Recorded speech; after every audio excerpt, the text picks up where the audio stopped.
ममता जी, ये 26 जनवरी को तांडव जो हुआ था लाल किले के आसपास, वहां तो 15 अगस्त में वैसे भी प्रैक्टिकली भी पॉसिबल नहीं है, क्योंकि हाईली सिक्योर्ड एरिया होता है। वहां पे प्रधानमंत्री की भाषण, प्रधानमंत्री जी की स्पीच भी होती है, वहां पे ध्वजारोहण भी होता है। तो ऐसे में तो परमिशन और भी नहीं दी जा सकती इनको उस एरिया में घुसने की भी, किसी को भी।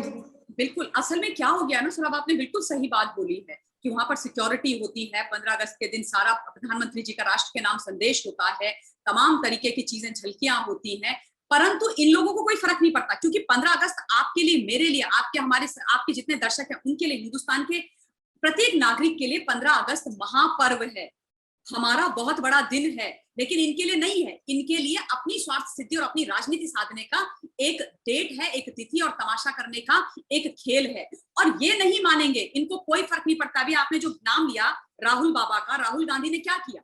राहुल गांधी ट्रैक्टर में बैठ करके निकल गया संसद की तरफ। पहली बात तो मैं एक साफ कर देना चाहती हूँ कि राहुल गांधी दूसरी बार ट्रैक्टर में बैठा, राहुल गांधी को यही सूट करता है और शोभा भी देता है, क्योंकि देश तो इनसे चल नहीं पाएगा, इनसे हो नहीं सकेगा, ट्रैक्टर ही चला लें ये, वही इनकी बस की बात है। ट्रैक्टर में भी बैठते हैं तो बकायदा वीवीआईपी गद्दी वद्दी लगा के बैठते हैं। आप बताइए, आपने कौन सा ऐसा किसान का ट्रैक्टर देखा है जो खेतों में हल लगाने जाए या खेत को जोतने जाए और ऐसी बिस्लरी की पानी की बॉटल्स हो और उसके बाद इतनी बढ़िया गद्दी लगे और किसान जा रहा है? मतलब मक्कार लोग ये, एक तरफ से आलू डाल के दूसरी तरफ से सोना निकालने वाला।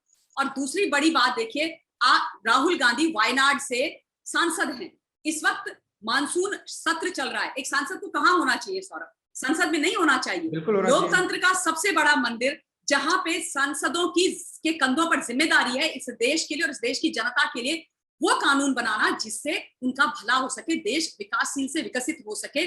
वायनाड की जनता इनको देखती होगी तो क्या सोचती होगी, क्या मुसीबत पाल ली भाई, मतलब अमेठी बर्बाद करके यहाँ आ गए ये पप्पू महाराज, और अब ये क्या कर रहे हैं? और सब जानते हैं, अगेन मैं यहाँ पर नियम की बात करूंगी, सब जानते हैं कि जब सत्र लागू हो रहा होता है तो संसद के चारों तरफ धारा 144 लगी हुई होती है, उसका उल्लंघन करके, उसको तोड़ के निकल लिए राहुल बाबा बैठ करके ट्रैक्टर में। और इनका लेफ्ट राइट जो है, जो इनको पता नहीं उल्टी सीधी सलाह देते हैं, रणदीप सुरजेवाला और हुड्डा हुड्डा सारे के सारे। और उसके बाद जब पुलिस ने रोका तो हिकड़ी बाहर निकल गई। तो इनका काम है, ये भारतवर्ष के कानून, विधान, संविधान किसी चीज को नहीं मानते हैं, ये सब कुछ तोड़ेंगे, ये सब कुछ तोड़ेंगे सौरभ। ये वो लोग हैं जिन्होंने भारतवर्ष को बर्बाद करने के लिए, तोड़ने के लिए, खंडित करने के लिए, इंटरनेशनल फोरम पे बर्बाद करने के लिए हमारे अन्नदाताओं का नाम लेकर के ग्रेटा थनबर्ग जैसी इतनी पिद्दी सी लड़की से टूल किट बनवाई।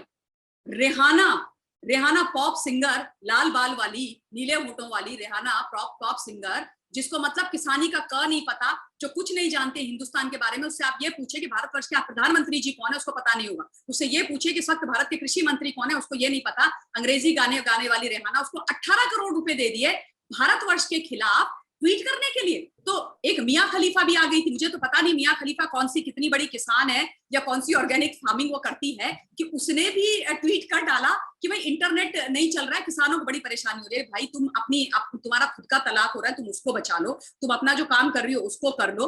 तुम्हारी खेती इंटरनेट पे होती होगी, हिंदुस्तान के किसानों की खेती इंटरनेट पे नहीं होती है। और ऐसे दोगले लोगों की जरूरत भारतवर्ष को नहीं है। पर क्या करें, जब धरती के अंदर मीर जाफर होंगे ना सौरभ, तो ही ऐसा होगा।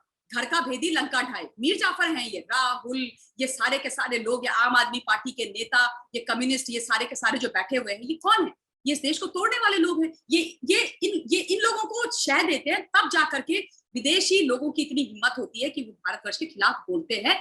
तो ये समझ लीजिए आप कि ये कुछ भी करेंगे, लेकिन इनको रोकना है। मैं ये निवेदन करना चाहती हूँ दिल्ली की पुलिस से, गृह मंत्रालय से, हिंदुस्तान के आदरणीय प्रधानमंत्री जी से और गृह मंत्री जी से, कि इनको ये हमारे महापर्व, हमारे 15 अगस्त के दिन किसी बड़े प्रकार का तमाशा ना करें, और ना ही इनको कोई परमिशन मिलनी चाहिए, क्योंकि ये तमाशा हिंदुस्तान का नागरिक बर्दाश्त नहीं करेगा। हमारे जितने भी स्वतंत्रता संग्राम सेनानी हैं, उनके ऊपर ये बहुत बड़ा कुठाराघात होगा, उनके लिए बहुत अपमान होगा अगर इनको परमिशन मिली और इन्होंने कोई भी तमाशा उस दिन किया। नमस्ते।